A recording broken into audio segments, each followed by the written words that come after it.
Thomas Müller coming to the Vancouver Whitecaps. Not a destination that I thought we would see him land. Chuck, I'm coming to you first on this. Before we get into kind of what they're going to have to do to secure his rights and all that, what do you just think about Thomas Müller coming to MLS overall? I think it's going to be interesting because we all know how good Thomas Müller is when you're talking about his movement in the box, finishing, when you talk about creating opportunities in the final third, just high IQ. But he's later on in his career, he doesn't have the legs that he used to have. And if you're talking about transition game, similar to what we saw with Olivier Giroud at LAFC, that's, if it's not a good fit, it's not a good fit. Is the city a great fit for him? Absolutely. The city is top class in Major League Soccer. Vancouver, beautiful. I'm sure he had conversations with Alphonso Davies, and Alphonso Davies could say, hey, I'll vouch. What an incredible place. But in terms of how does he fit within that team, if you told me as a 9, well, yeah, he would fit. Absolutely. But Brian White's there. So what do you do with Brian White? Is he playing the 10? You know, okay, he could play the 10. A little bit more work will need to be done, but he's a top player. In MLS, I think this is worth the move. But again, you got to be wary of what type of style your team plays when Thomas Müller's on the pitch. Okay, so Tones, before I come to you, Müller had 250 goals and 223 assists with Bayern, okay? Winning 33 trophies. He had 13 Bundesliga titles, 2 Champions League trophies across his 16 years with the club. With the national team, he scored 10 goals over 4 World Cups. He won it in 2014. He got the silver ball in 2014, got the golden boot in 2010. This guy's a winner, an absolute winner. And I think it's a great move for Vancouver in particular. Where do you think he fits into Jesper Sorensen's team? Because they've been, when everybody's healthy and playing, you know, they're cooking with gas. And I really like what they've done. I know they had a bit of a drop-off when Brian White was gone with the national team with Gold Cup and some other injuries, and Berhalter as well. Do you think he helps? I mean, he's going to help them, but where does he slot in, you know? Yeah, I think when they play in that 4-2-3-1, he's got to play as the 10, right? They do play in a 4-3-3 a little bit, and it depends on the personnel that Rios plays. Yeah. I think he's got to play as close to Brian White as possible. I guess the issue, or I don't know, concern, or the change for him is that they like to press the ball when it turns over, right? They like to get after the ball, and does he want to do that for 90 minutes?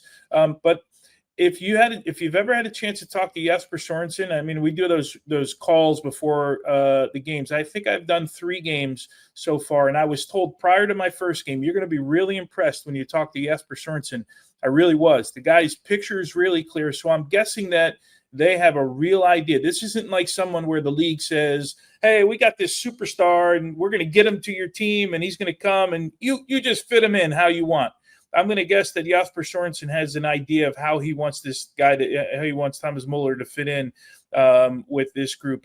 But Jimmy, to your point, I just think the number 10 makes the most sense in this situation. By the way, playing on AstroTurf as well, right? For an older player, and you got a lot of West, Seattle, Portland. You got a lot of places where you're playing on AstroTurf as well, which I'm sure they're all considering.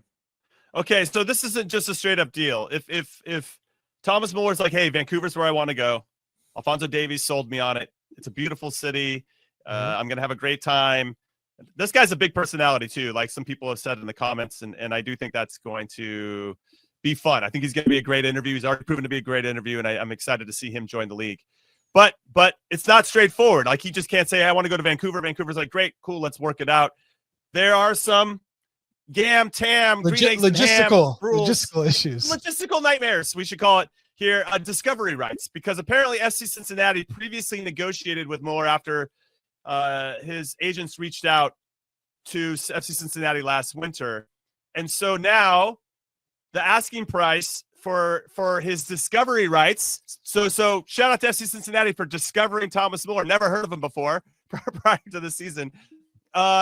Is in the neighborhood of like $400,000. So Vancouver's got to give $400,000 to FC Cincinnati to negotiate with Thomas Müller. That's crazy. Now, there is precedent because apparently Charlotte had a discovery right on Marco Royce prior to him joining the LA Galaxy, and the Galaxy had to pay $400,000 to Charlotte to be able to negotiate that.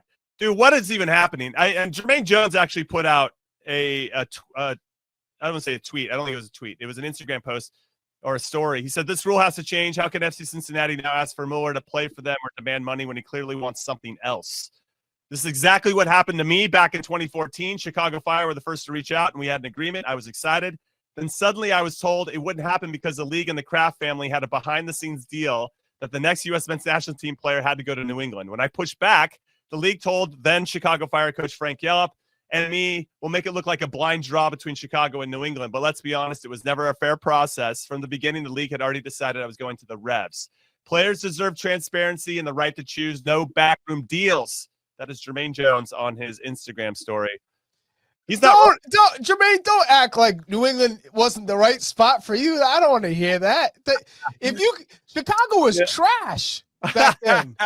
Chicago was trash. But is this a backdoor? I don't see it as a backdoor deal because it's the rules they have. You don't have to like the rules. In his case, it might have been a backdoor deal, but this one isn't. There's a discovery rights process, which most of us hate at the end of the day, right? We'd like it all just to be open. It's now FC Cincinnati saying, okay, we did X and we want X because the guy, we have his rights based on the rules that MLS has. I think it's a dumb rule, but this isn't like a backdoor thing that's going on right now. No, that's fair. I agree with you. It's not backroom. It's up front, but yeah, it's a dumb rule, and I think it's one that needs. Dumb rule. Yeah, remember, wasn't it a coin flip for Jermaine? They said it was a coin flip for Chicago Fire New England. Yeah, coin flip that nobody saw. Heads you win, tails you lose. Tails you lose. That's what it was. Yeah. Oh man, but Thomas Müller should be able to choose where he wants to go. I feel like every player should come and I love the fact that it is right, Vancouver. We're not talking about LA's or New York's of the world or Miami's. Like, this is Vancouver. I like when foreign internationals come over and say, you know what? I want to go to Kansas City or Columbus or, Minnesota, different clubs. And I think that also shows that, hey, we're bigger than our big market teams. Yeah. What other clubs can show to entice a player to come? It may be schools, it may be the landscape, the infrastructure, whatever it is, but outside of the big city. So I absolutely love that Müller wants to come to MLS and also play in Vancouver. Yeah, think about it, Jimmy. You got Müller going to Vancouver. You actually had discussion of Carlo Ancelotti at one time wanting to take him. His wife is from there and all that stuff. Like, think about that for a second. But Chuck's right. No doubt he had conversation with Charlie Davies. I'm sorry, Alfonso Davies. Not Charlie. Yeah, hold on. He's calling Davies. Hold on. Yes. Charlie had him in New England before he knows it. Yes, come to New England. Yes, absolutely. But yeah, he no doubt he had conversations with Alfonso. Yeah, I'm gonna add one thing to this kind of discovery rights thing, just to blow everybody's mind about how ass backwards this rule is. But I remember playing with Herculez Gomez in Kansas City, and then I retired. But once he played for us for 18 months and scored 1 goal, so it wasn't a good spell for Herc through this. And after that, they tried to move him. And nobody in MLS wanted to take on his salary or take him on or whatever. So Kansas City's like, all right. So Herc goes down to Mexico and starts to score a bunch of goals, ends up tying for the Golden Boot race, makes the World Cup team, and plays for us in 2010. And is part of that whole adventure. Congratulations to him on that, because that's what a hell of a team to be on, because that was really exciting. And then when he comes back and he wants to come back to MLS, Kansas City still had his rights. And I was like, you didn't even want him, right? I know it's not, apples for apples here. It's not like for like with what's happening with Thomas Müller, but it's you didn't want this guy. You gave him what's the name of that? What was the phrase that they use in legalese? It was like you had to offer him like a significant offer. I'm not using it right, but you had to give him some type of offer, and it was like half what he was making before. So he's like, F this, I'm gonna go, and then he goes on and blows up. And now Kansas City gets his rights. Like, they didn't want him. They want, like, listen, I played for Kansas City. I love the club. Bona fide offer is the correct term. Yeah, ridiculous. And it wasn't bona fide. If you're giving him half of what he was had before, it's kind of a joke. But now, in fairness, he wasn't performing. But they just did it because that was the rule, and that allowed them to maintain their rights. Listen, a lot of these, their archaic rules. They need to go away. We lose respect and credibility with barbaric. You are holding players hostage. Is exactly what you're doing back then, and MLS felt like they had to because they couldn't compete with other leagues, and so they felt okay. Well, we're gonna scare people, scare players. Yeah. In terms of if they leave, they can't come back. We're gonna hold that over them. Right. I know you're sad. We've come to the end of the video, but if you want more average to good content from your favorite former U.S. men's national team players, this is the channel to make it happen. Go look at our other videos. Go look at our playlists. And if you want more of the content, the best way to make that happen is to hit like, hit subscribe, and then turn on all of your notifications so that you do not miss anything that we drop or when we go live or whatever it may be. We appreciate you. Thank you for watching. We'll see you next time.